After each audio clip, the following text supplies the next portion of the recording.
I just read an entire chapter and went through my usual introductions without realizing that I had my mic off.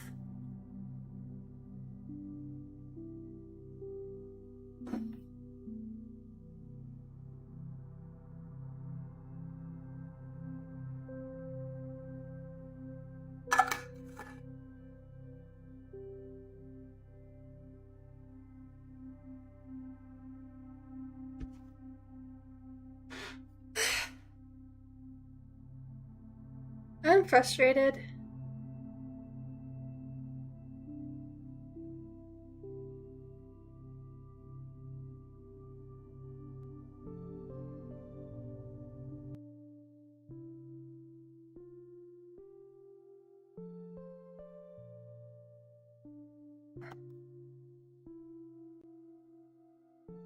Hi everybody, welcome back. I'm Jade Fish, and whether you're here right now or just drifting in through the VOD later, I'm really glad you're here.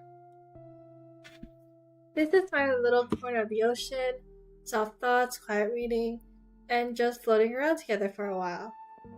It's nice for you all to drop in. So I did my entire intro already and talked about my life update, only for me to realize I wasn't. My audio was off, my mic wasn't working. And I read the first chapter.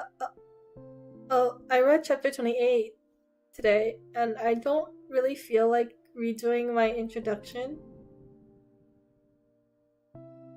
or life updates. So if I haven't, I'll just add whatever I updated today to next week's stream, because I am just frustrated. Anyway, today we'll be reading Pride and Prejudice by Jane Austen. Last time we read chapter 25, 26, and 27. Today I'll start at chapter 28. I don't want to do commentary because I read and did my entire intro, and then the mic wasn't working, and I feel too frustrated to do any commentary or make this really lighthearted, so I'll just read it. Again, I have no strict reading goals. I'll just go for an hour, or until I get tired, or until my voice decides it needs a break. So there's no pressure. You can stay the whole stream or drift in and out whenever you'd like.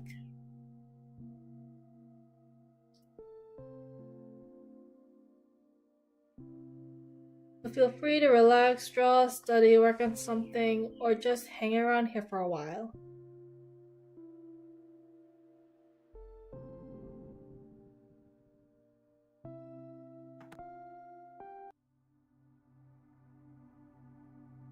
Alright, let's drift back into the story. This is Pride and Prejudice by Jane Austen, starting at chapter 28.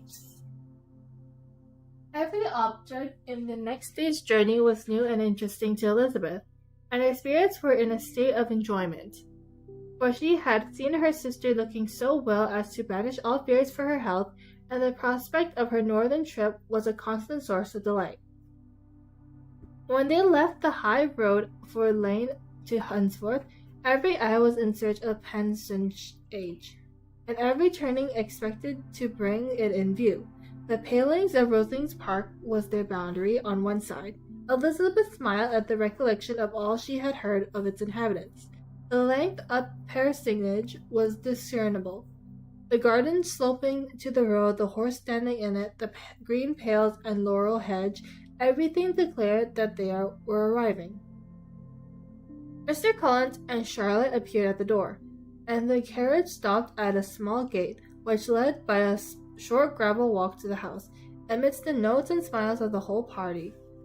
In a moment they were all out of the chaise, rejoicing at the sight of each other. Miss Collins welcomed her friend with the liveliest pleasure, and Elizabeth was more and more satisfied with coming, when she found herself so affectionately received. She saw instantly that her cousin's manners were not altered by his marriage. His formal civility was just what it had been, and he detained her some minutes at the gate to hear her and satisfy his inquiries after all her family. They were then, with no other delay than his pointing out the neatness of the entrance, taken into the house.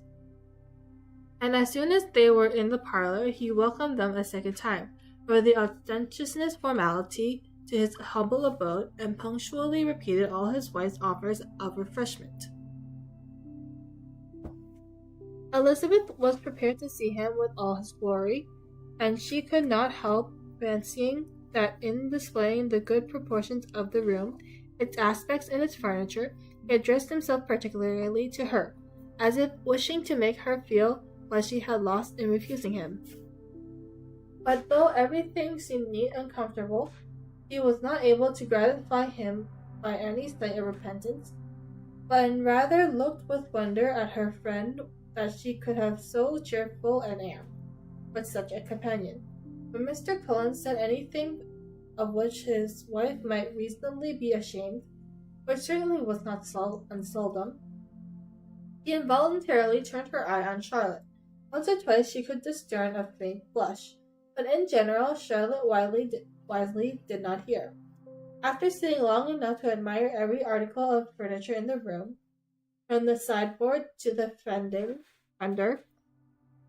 to give an account of their journey and of all that had happened in London, Mr. Collins invited them to take a stroll in the garden, which was wide and well laid out, which was large and well laid out, and to the cultivation of which he attended himself.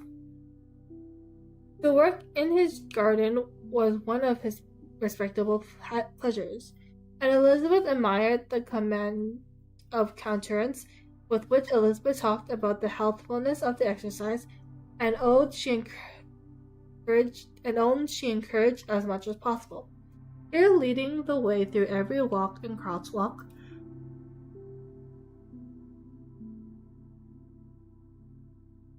and scarcely allowing them an interval to utter the praises he asked for, and every view was pointed out with a minuteness which left beauty entirely behind.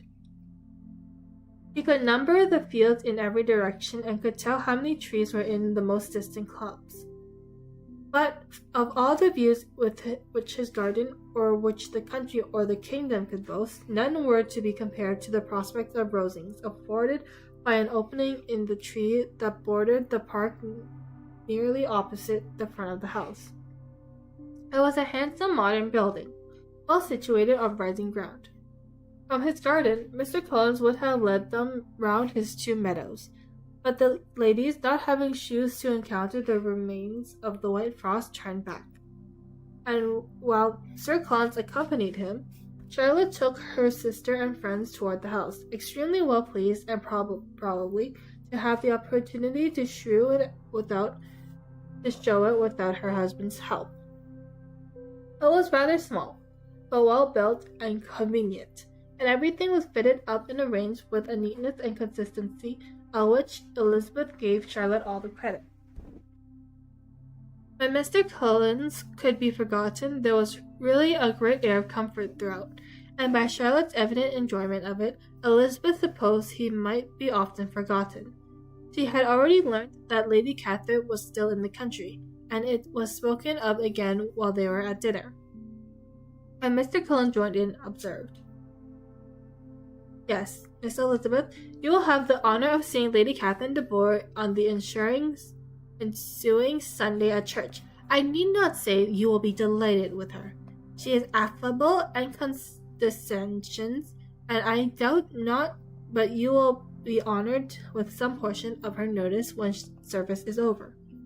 I have scarcely any hesitation in saying that she will include you and my sister Maria in every invitation which she honours us during your stay here. Her behaviour to my dear Charlotte is charming. We dine at Rosings twice every week and are never allowed to walk home.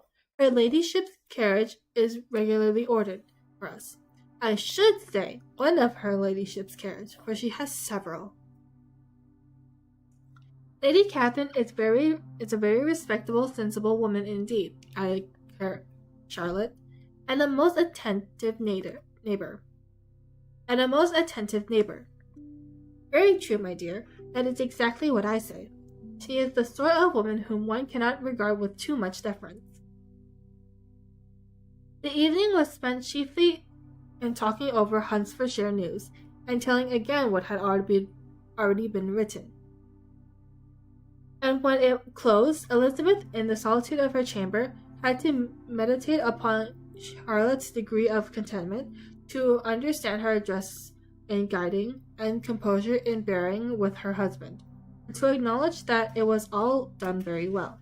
She had also the anticipation how her visit would pass, the quiet tenor of their usual employments, the vexation interruptions of Mr. Collins, and the gaiety of their intercourse with Rosings. A lively imagination soon settled it all. About the middle of the next day, as she was in her room getting ready for a walk, a sudden noise below seemed to spark the whole house in confusion, and after listening a moment, she heard somebody run up the stairs in a violent hurry, and calling loudly after her. She opened the door and met Maria at the landing place, who, breathless with agitation, cried out, "Oh, my dear Eliza, pray make haste and come into the dining room, for there is such a sight to be seen. I will not tell you what it is. Make haste and come down this moment." Elizabeth asked questions in vain. Maria would tell her nothing more, and down they ran into the dining room, which fronted the lane, in quest of this wonder. It was two ladies stopping in a low phaeton at the garden gate. "And is this all?" cried Elizabeth. "I expected at least that the pigs had got into the garden, and here is nothing but Lady Catherine and her daughter." "La, my dear," said Maria, quite shocked at the mistake, "it is not Lady Catherine. The old lady is Miss Jenkinson, who lives with them. The other is Miss de Bourgh. Only look at her. She is quite a little creature. Who would have thought she could be so thin and small? She is abnormally rude to keep Catherine out of of doors in all the ways. She's abnormally rude to keep She is abnormally rude to keep Charlotte out of doors in all this wind. Why does she not come in?" "Oh, Charlotte says she hardly ever does. It is the greatest of favors when Miss de Bourgh comes in. I like her appearance," said Elizabeth, struck with other ideas. "She looks sickly and cross. Yes, she will do well for him, very well. She will make him a very proper wife." Mr. Collins and Charlotte were both standing at the gate in conversation with the ladies, and Sir Williams, to Elizabeth's high diversions, was stationed in the doorway, in earnest contemplation of the greatness before him, and constantly bowing whenever Miss de Bourgh looked that way. At length there were nothing more to be said. The ladies drove on, and the others returned into the house. Mr. Collins no sooner saw the two girls than he began to congratulate them on their good fortune, but Charlotte explained by letting them know that the whole party were asked to dine at Rosings the next day. And I'm going to drink some water.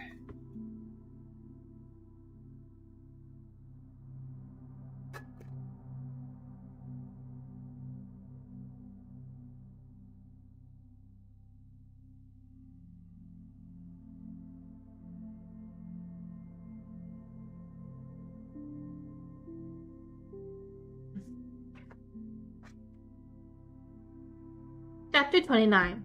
Mr. Cullen's triumph in consequence of this invitation was in. Chapter 29.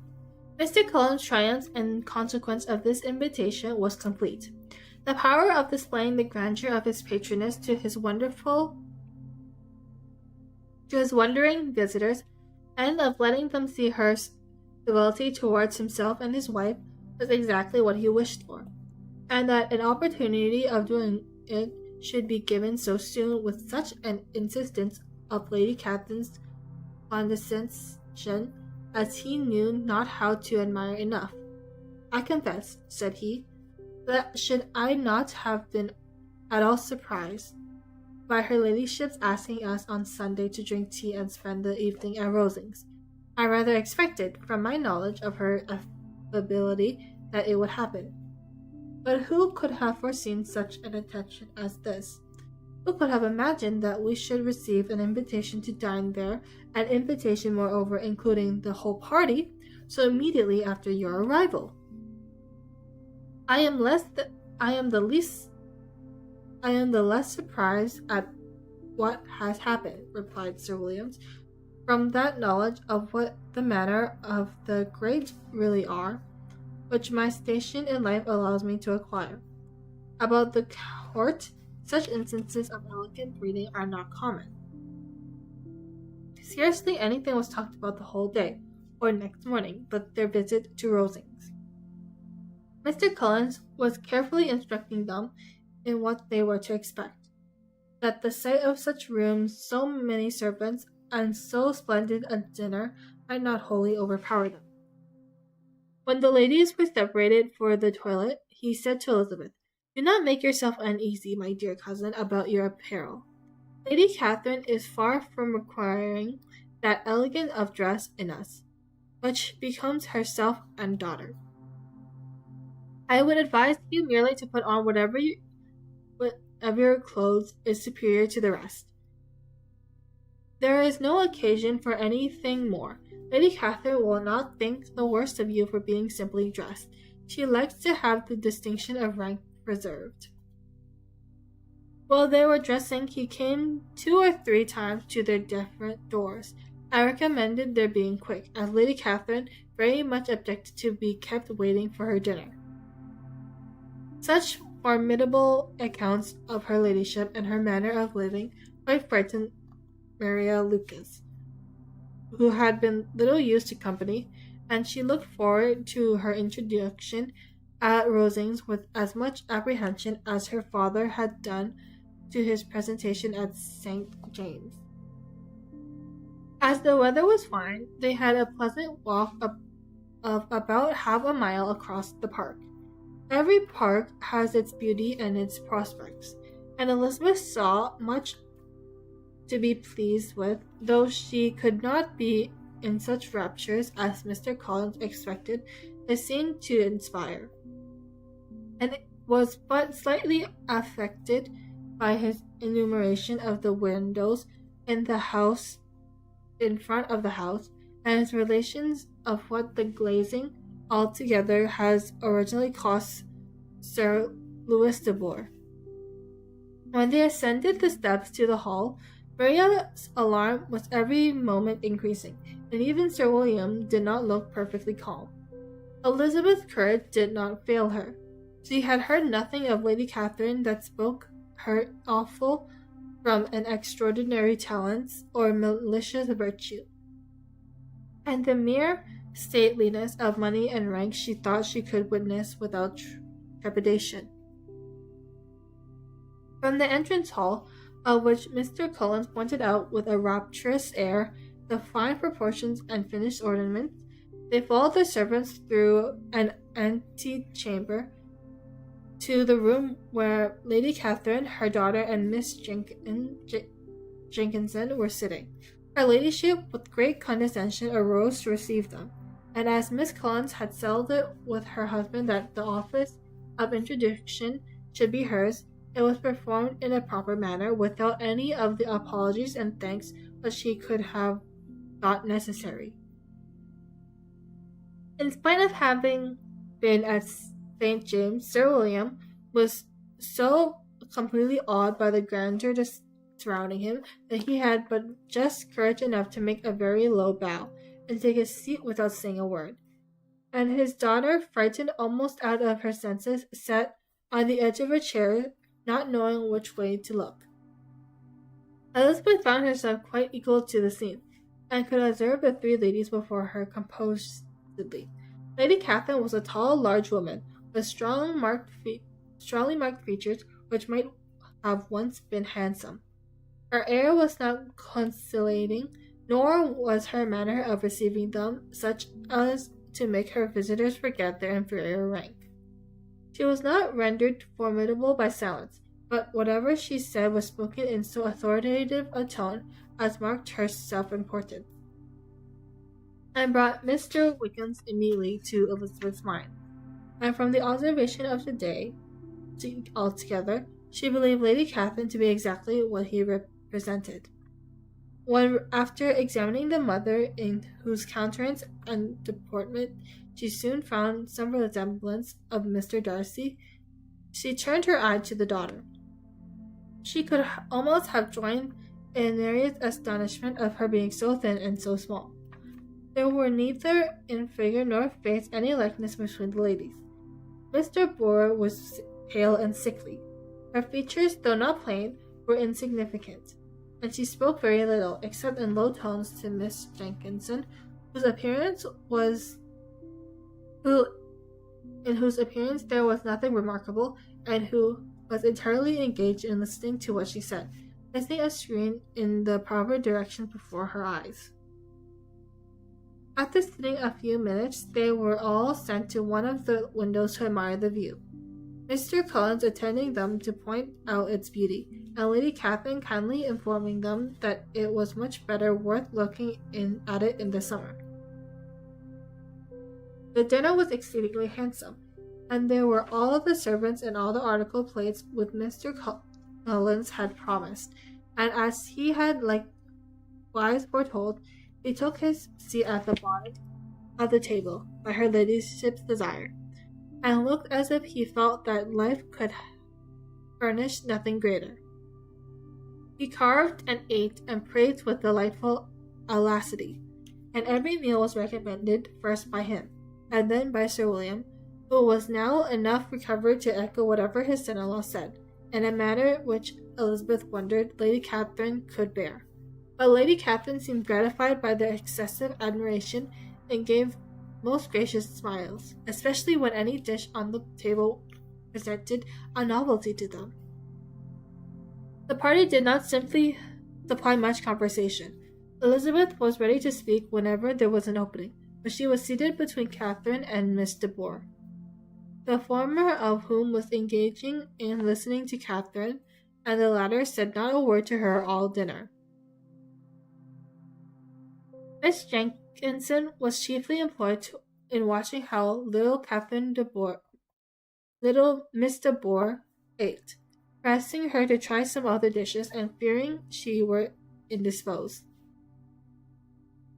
Maria thought speaking out of the question, and the gentlemen did nothing but eat and admire. When the ladies returned to the drawing-room, there was little to be done but to hear Lady Catherine talk. But she did without any intermission till coffee came in, delivering her opinion on every subject in so decisive a manner as proved that she was not used to have her judgment controverted. She inquired into Charlotte's domestic concern familiarly and minutely, and gave her a great deal of advice as to the management of them all, told her how everything ought to be regulated in so little a family as hers, and instructed her as to care of her own cows and her poultry. Elizabeth found that nothing was beneath this great lady's attention which could furnish her with an occasion of dictating to others.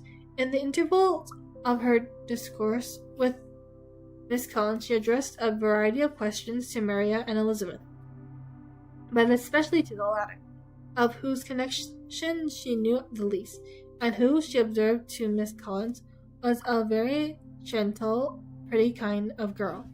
She asked her at different times how many sisters she had, whether they were older or younger than herself, whether any of them were likely to be married, whether they were handsome, whether they had been educated, what carriage her father kept, and what had her mother's maiden name. Elizabeth felt all the importance of her questions, but answered them very composedly. Lady Catherine then observed, "Your father's estate is entailed to Mr. Collins, I think. For your sake," turning to Charlotte, "I am glad of it. Otherwise, I see no occasion for entailing estates from the female line. It was not thought necessary in Sir Louis de Bourgh's family." "Do you play and sing, Miss Bennet?" "A little."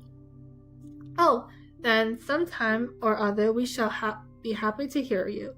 Our instrument is a capital one, probably superior to you shall try it one day. Do your sisters play and sing?" "One of them does." Why did you not all learn? You ought to all have learned. You'll miss Webb's all play, and their father has not so great an income as yours. Do you draw? No, not at all. What, none of you? Not one. That is very strange. I suppose you had no opportunity. Your mother should have taken you to town every spring for the benefit of masters. My mother would have had no objection, but my father hates London. Has your governess left you? We never had any governess. No governess? How could that possible? How was that possible? 5 daughters brought at home without a governess? I never heard such a thing. Your mother must have been quite a slave to your education. Elizabeth could hardly help smiling, as she assured her that had not been the case. Then who taught you? Who attended to you? Without a governess, you must have been neglected. Compared with some families, I believe we were, but such of us as wished to learn never wanted the means. We were always encouraged to read and had all the masters that were necessary. Those who chose to be idle certainly might. I no doubt, but that is what a governess will prevent. And if I had known your mother, I should have advised her most strenuously to engage one. I always say that nothing is to be done in education without steady, regular instruction, and nobody but a governess can give it. It is wonderful how many families I have been the means of supplying in that way. I am always glad to get a young person well placed out. 4 nieces of Miss Jenkins were most delightfully situated through my means, and it was but the other day that I recommended another young person who was merely accidentally mentioned to me, and her family are quite delighted with her. Miss Collins, did I tell you of Lady Metcalfe's calling yesterday to thank me?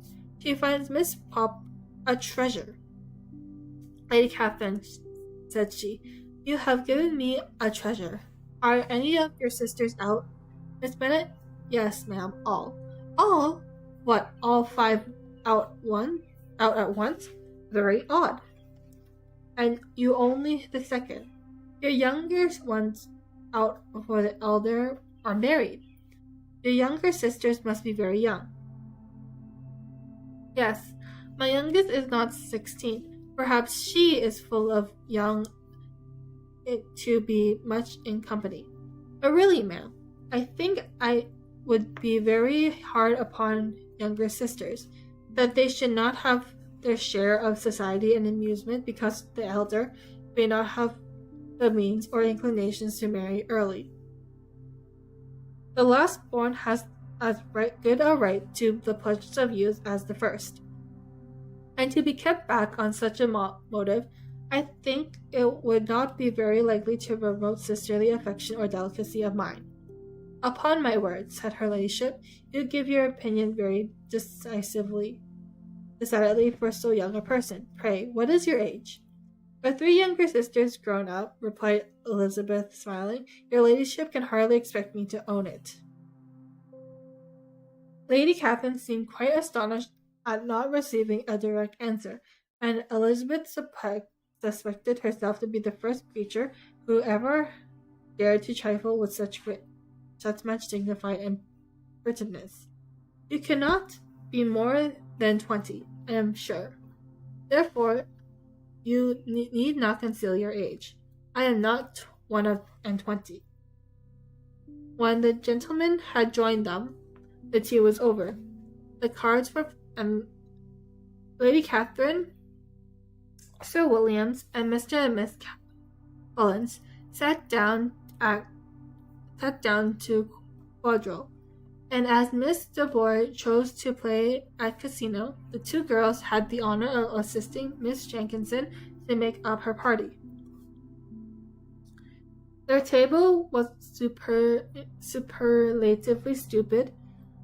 Scarcely a syllable was uttered that did not relate to the game, except when Miss Jenkins expressed her fears of Mr. Bourgh's being too hot or too cold, or having too much or too little light. A great deal more passed at the other table. Lady Catherine was generally speaking, stating the mistakes of the other three or relating some anecdote of herself. Mr. Collins was employed in agreeing to everything her ladyship said, thanking her for every fish he won, and apologizing if he thought he won too many. Sir Williams did not say much. He was storing his memory with anecdotes and noble names. When Lady Catherine and her daughter had played as long as they chose, the tables were broken up. The carriage was offered to Mr. Collins, gratefully accepted, and immediately ordered. The party then gathered around the fire to hear Lady Catherine determine what weather they were to have on the morrow. From these instructions they were summoned by the arrival of the coach, and with many speeches of thankfulness on Mr. Collins' side and as many bows on Sir William's, they departed. As soon as they had driven from the door, Elizabeth was called on by her cousin to give her opinion of all she had seen in Rosings, which for Charlotte's sake, she made more favorable than it really was. Her commendation, though costing her some trouble, could by no means satisfy Mr. Collins, and he was very soon obligated to take his ladyship's praise into his own hands. And I'm going to drink some water.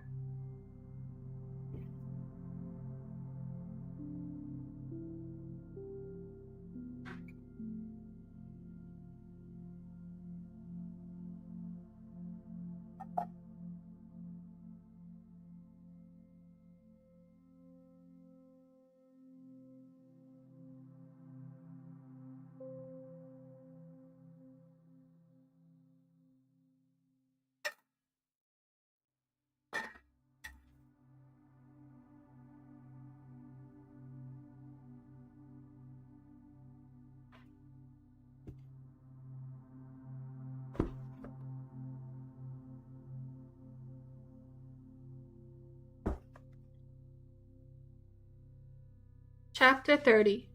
Sir William stayed only a week at Hunsford, but his visit was long enough to convince him of his daughter's being most comfortably seated and of her possessing such a husband and such a neighbor as were not often met with. While Sir Williams was with them, Mr. Collins devoted his morning to driving him out to his gig and showing him the country. But when he went away, the whole family returned to their usual employments, and Elizabeth was thankful to find that they did not see more of her cousin by the alteration. For the chief of the time spent between breakfast and dinner was now passed by him either at work in the garden or in reading or writing, and looking out the window in his own book-room, which fronted the road. The room in which the lady sat was backwards. Elizabeth had rather wondered that Charlotte should not prefer the dining parlor for common use. It was a better sized room, and had the pleasanter aspect.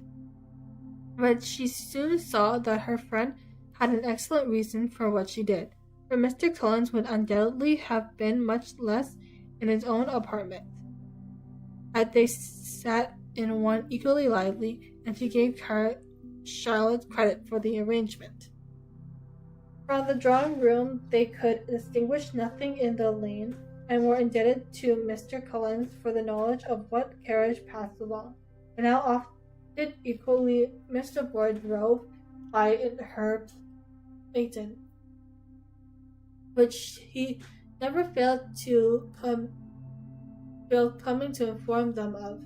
Though it happened almost every day, she not frequently stopped at parsonage and had a few-minute conversations with Charlotte, but was scarcely ever prevailed on to get out. Very few days passed out in which Mr. Collins did not walk to Rosings, and not many in which his wife did not think it necessary to go likewise, until Elizabeth recollected that there might be other families' livings to be disposed of. She could not understand the sacrifice of so many hours. Now and then, They were honoured with a call from her ladyship, and nothing escaped her observation that was passing in the rooms during these visits. She had examined into their employment, looked at their work, and advised them to do it differently, found fault with the arrangement of the furniture, or detected the housemaid in negligence. And if she accepted any refreshments, seemed to do it only for the sake of finding out that Miss Cullen's joints of meat were too large for her family. Elizabeth soon perceived that though this great lady was not in the commission of the peace for the country, she was a most active magistrate in her own parisage, the ministerial concerns of which were carried out by Mr. Collins. And whenever any of the cottagers were disposed to be quarrelsome, discontent, or too poor, she sailed forth into the village to settle their differences, silence their complaints, and scold them into harmony and plenty. The entertainment of dinner at Rosings was repeated about twice a week, and allowing for the loss of Sir William's, and there being only one card table in the evening, every such entertainment was the counterpart of the first. Their other engagements were few, as the style of living of the neighbourhood in general was beyond the Cullens' reach. This, however, was no evil to Elizabeth, and upon the whole she spent her time comfortably enough. There were half hours of pleasant conversation with Charlotte, and the weather was so fine for the time of year, and she had often enjoyment of outdoors. Her favourite walk, and where she frequently went while others were calling on Lady Catherine, was along the open grove which edged that side of the park, where there was a nice sheltered path which no one seemed to value but herself, and where she felt beyond the reach of Lady Catherine's curiosity. In this quiet way, the first fortnight of her visit soon passed away. Easter was approaching, and the week preceding was to bring an addition to the families at Rosings, which in no small circle must be important. Elizabeth had heard soon after her arrival that Mr. Darcy was expected there in the course of a few weeks, and though there were not many of her acquaintance whom she did not prefer, his coming could furnish one comparatively new to look at in their Rosings parties, and she might be amused in seeing how hopeless Miss Bingley's design over him were. But by his behaviour to his cousin, and for whom he was evidently destined by Lady Catherine, who talked of his coming with the greatest satisfaction, spoke of him in terms of the highest admiration, and seemed almost angry to find that he had already been frequently seen by Miss Lucas and herself. His arrival was soon known at parsonage, for Mr. Cullen was walking the whole morning within view of the lodge opening into Longswitch Lane, in order to have the earliest assurance of it, and after making his bow as the carriage turned into the park, hurried home with the greatest intelligence. On the following morning, he hastened to Rosings to pay his respects. There were two nephews of Lady Catherine to require them, for Mr. Darcy had brought with him a Colin Fitzwilliams, the younger son of his uncle Lord, and to the great surprise of all the party, when Mr. Collins returned, the gentleman accompanied him. Charlotte had seen them from her husband's room crossing the road, and immediately ran into the other, told the girls what an honour they might expect, adding, "I may thank you, Eliza, for this piece of civility. Mr. Darcy would never have come so soon to wait upon me." Elizabeth had scarcely time to discern all right to the compliment before their approach was announced by the door bell, and shortly after the three gentlemen entered the room. Colin Fitzwilliams, who led the way, was about 30, not handsome, but in person and address most truly the gentleman. Mr. Darcy looked just as he had been used to look in Hertfordshire, paid his compliments with his usual reserve to Miss Collins, and whatever might be his feelings towards her, met her with every appearance of composure. Elizabeth merely curtsied to him without saying a word. But Fitzwilliams entered into the conversation directly with the readiness and ease of a well-bred man, and talked very pleasantly. But his cousin, after having addressed a slight observation on the house and the gardens to Miss Collins, sat for some time without speaking to anybody. At length, however, his civility was so far awakened as to inquire Elizabeth after the health of her family. She answered him in the usual way, and after a moment's pause added, "My elder sister has been in town for these 3 months. Have you never happened to see her there?" She was perfectly sensible that she never had, but she wished to see whether he would betray any consciousness of what passed between the Bingleys and Jane. She thought he looked a little confused as he answered that he had never been so fortunate as to meet Miss Bennet. The subject was pursued no further, and the gentleman soon afterwards went away.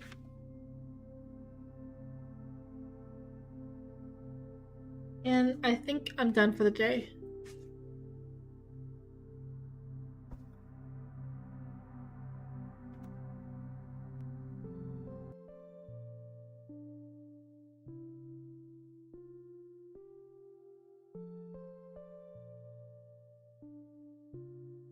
So,